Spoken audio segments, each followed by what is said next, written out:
안녕하십니까. 칸중국 코리아 이경옥입니다. 6월 21일 미국 월드뉴스는 중국 항공모함의 진수, 대만 무력 통일을 위해 무기를 추가하는 것인가 라는 제목의 기사를 게재했습니다. 기사에 따르면 중공의 세 번째 항공모함 푸젠호는 이미 진수되었으며 내부 선전에서는 여러 방면에서 혁신하여 세계 제1항공모함이라고 했습니다.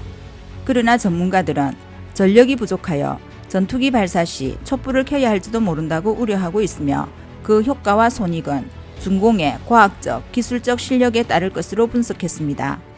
이 기사는 푸젠호가 실제로 올해 진수된 세계 최대의 디젤 추진 방식 항공모함이라며 중공 언론이 함께 부추기지만 이것은 미국과 영국 항공모함이 모두 원자력 추진 방식이고 다른 국가들은 올해 항공모함 진수가 없었기 때문입니다. 전자기식 사출기와 디젤 전력의 결합은 세계 최초이지만 신뢰성과 실용성은 아직 검증되지 않았습니다. 배수량 8만 톤이 넘는 푸젠호가 퇴역한 미국의 키티호크의 배수량 6만 톤보다 크다며 미 항공모함 포드급에 가깝다는 선전 문구는 오해의 소지가 있습니다.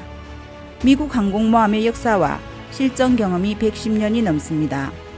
첫 전자기식 사출기 포드호와 곧 진수할 케네디호는 12만 톤에 육박하며 모두 핵동력 방식을 채택해 50년간 연료봉을 교체할 필요가 없어 적어도 50년은 앞섭니다. 미 군사 전문지는 항공모함 푸젠호의 함성과 항공기의 융합이 전력화되기까지 5년은 걸릴 것이다. 푸젠호가 전기 투석기를 뛰어넘어 바로 전자기식 사출기를 사용하는 것은 미국의 발전보다 빠르지만 전자기식 사출기는 순간적으로 많은 전력을 소모한다. 그렇다면 재래식 디젤 전력에 부하가 걸릴 것이라고 분석했습니다.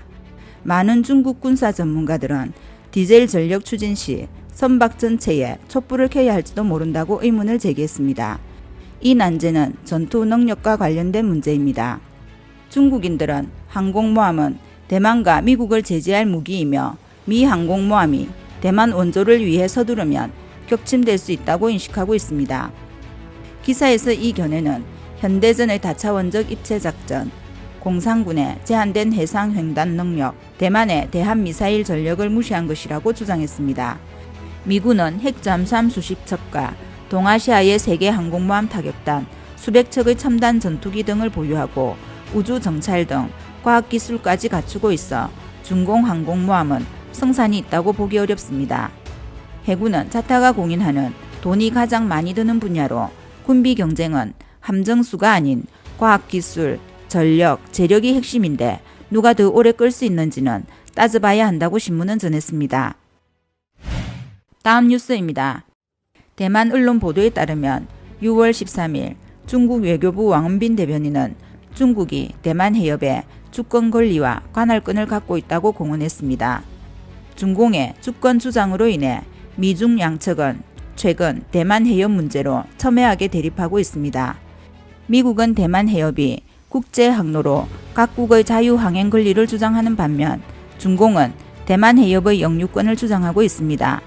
미중의 정치적 갈등이 계속 심화되고 대만 해협이 미중의 힘을 기르는 씨름판으로 휘말리면서 군사적 위험이 점차 커지고 있습니다. 중국 외교부가 성명을 발표한 후 대만 해협에서 중국 해군의 활동은 더욱 활발해졌습니다. 대만 언론인 구샹진에 따르면 6월 21일 공산 군용기 총 29대가 대만 남서쪽 영공을 비행했다며 이는 전례 없는 규모이다. 중공군은 영공 교란뿐만 아니라 해상의 움직임도 활발하다. 일본 방위성에 따르면 지난 6월 22일 중국 군함 총 4척이 대만 해협에 접근했으며 이 중 2척은 미야코 해협을 통해 남쪽으로, 나머지 2척은 대만의 이란 앞바다를 통해 남쪽으로 항해했다. 중국 군함이 이 항로에 등장한 것은 이번이 처음이다 라고 설명했습니다. 대만 국방부는 중공군의 해상 활동을 거의 발표하지 않았지만 대만 주변 해역에서 중공 해군 함대의 활동은 외부 세계가 알고 있는 것보다 훨씬 더 빈번합니다. 전 대만 해군 신장함, 류리서 함장은 중공 해군도 이전에 대만 해협을 순찰하기 위해 많은 함정을 보냈다. 중공이 샹그릴라 정상회담에서 대만 해협 내회화를 언급한 이후 중공군은 대만 해협에서 경비 함정의 순찰 횟수와 밀도를 높였다라고 말했습니다. 중국 해군의 대만 근해 상공과 해역에서의 빈번한 활동은 대만을 점점 위협하고 있습니다.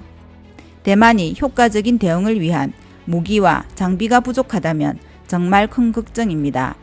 대만 해군이 비교적 완벽하게 준비한 전력은 수면 함정의 대함 전투 능력입니다. 6월 23일 대만 지롱 앞바다에서 대만 해군 131함대를 비롯한 함정들이 긴장이 고조되는 대만 해협 정세에 대처하기 위해 훈련을 실시했습니다. 미국의 소리 보도에 따르면 21일 중국 국방부는 군용기 29대가 대만 서남부 방제 통제 식별구역에 진입하기 전 지상에서 중도 미사일 요격 기술 시험을 성공적으로 진행했다고 밝혔습니다. 중국의 전문가들은 이번 미사일 요격 시험에 세 척의 중공 항공모함의 진수가 더해진다면 대만을 공격할 수 있는 수단을 모두 갖추게 된다고 주장했습니다. 하지만 미국의 저명한 국제관계학자이자 전 하버드 대학 케네디 스쿨 학장 조지프 나이는 대만 해협의 긴장이 고조되는 국면에서 중국의 발표는 실질적인 것보다 정치적인 의미가 더 크다고 지적했습니다. 그는 이 기술 시험은 큰 의미가 없다며 중공이 여러 차원에서 많은 실험을 하고 있다. 문제는 그중 어느 것도 군사적 균형을 바꾸는 데 있어서 실질적인 역할을 하지 못해 정치적 협상칩에 불과하다고 말했습니다. 다음 뉴스입니다. 대만 CN미디어에 따르면 우크라이나 전장에서 개인 병사에게 가장 인기 있는 무기 중 하나는 소형 폭격형 드론입니다. 상업용 드론을 휴대용 박격포로 개조하여 적의 목표물 상공에서 폭탄을 투하합니다. 우크라이나 방위군의 동영상에 따르면 수많은 장갑차와 병사들이 심하게 타격을 받은 것을 볼 수 있습니다. 지난 며칠간 일부 네티즌들은 페이스북 군사 게시물에 대만의 무장 드론 리볼버가 우크라이나 전장에서 맹활약하고 있다는 글을 올렸습니다. 대만 지롱에 등록된 업체는 공식 홈페이지에 드론 리볼버의 데이터를 공개했는데 최대 42kg까지 적재할 수 있고 원격 조정 8km, 비행시간은 20에서 40분이며 탄소 습류를 주 원료로 8개의 블레이드를 탑재하고 있다고 밝혔습니다. CN미디어는 민간 제조사에 연락했지만 상대방은 노출을 꺼렸습니다. 복잡하고 변화무쌍한 국제정세를 고려하여 제조사는 구매자가 폴란드 출신이라는 것만 밝혔습니다. 이후 우크라이나로 보내져 전투에 참여했을 것이라고 전했습니다. 보도에 따르면 드론은 컴퓨터 모니터와 연결하여 지도에 비행 경로를 설정할 수 있는 그라운드 스테이션이 있는 것으로 보입니다. GPS 위성의 추기를 받을 수 있는 곳이라면 모두 날 수 있고 원격 제어 신호의 사각지대를 우회할 수 있으며 20층 건물 바로 뒤까지 날 수 있고 폭탄 좌표 등을 설정할 수 있습니다. 오늘 소식은 여기까지입니다. 구독과 좋아요는 격려입니다. 공유는 나눔의 시작입니다. 감사합니다.